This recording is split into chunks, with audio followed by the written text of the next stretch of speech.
ধর্মীয় উৎসবে মুসলমানদের নাম দিয়ে হামলা করে বা ক্ষতি করে, এটা কিন্তু মুসলমান না। যারা হিন্দুদেরকে অত্যাচার করে, আমি মনে করি তারা মানুষকে অত্যাচার করে।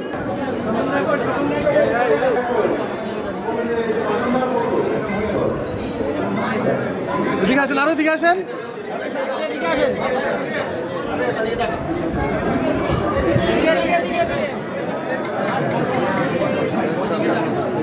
আমরা কি করবো?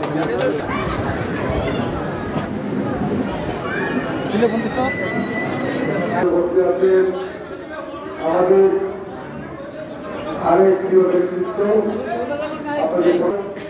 আমাদের মাঝে বসে আছেন আমাদের মাঝে আহ্বায়ক আমাদের উপজেলা চেয়ারম্যান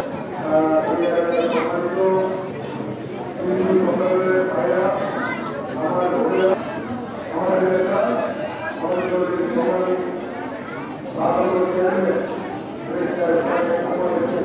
আন্দোলন, এই যে পদপায়িকার এই যে আন্দোলনগুলো, সেখানে কিন্তু অনেক হিন্দু সম্প্রদায়ের ভাইরা কিন্তু এই এদের গুলিতে নিহত হয়েছে, শহীদ হয়েছে।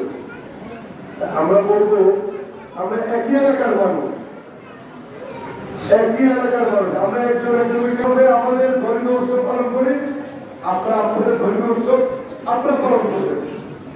যারা কারো ধর্মীয় উৎসবে মুসলমানদের নাম দিয়ে হামলা করে বা ক্ষতি করে, এটা কিন্তু মুসলমান না।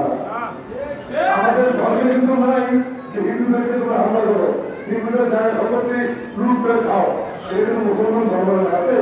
ধর্মকে ব্যবহার করে মুসলিম লেবাসে এরা অত্যাচারী মানুষকে অত্যাচার করে, যারা হিন্দুদেরকে অত্যাচার করে, আমি মনে করি তারা মানুষকে অত্যাচার করে। যে খারাপ সে সবার জন্য খারাপ। কোনো খারাপ লোক আমার সাথে ভালো সম্পর্ক রাখবে বা আপনাদের সাথে খারাপ সম্পর্ক রাখবে, ওই কিন্তু আমাদের কারো কাছে ভালো না, ওই সবার সাথে খারাপ রাখতে সুখে দুঃখে ওনাদের বিপদে ভালো মন্দে আমরা আপনাদের পাশে আছি। কি করবেন? সবাই মিলে তাকে ধরবেন না, সবাই মিলে ধরবেন।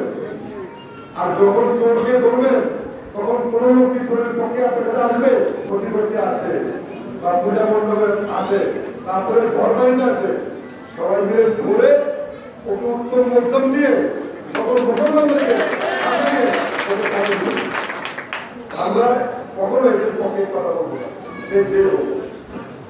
আমাদের নেতা দেশ নায়ক তারেক রহমান ইতিমধ্যে আপনাদের হিন্দু সম্প্রদায়ের বিভিন্ন নেতাদের সাথে উনি মিটিং করেছেন। আপনাদের জন্য তিনি উপহার হিসেবে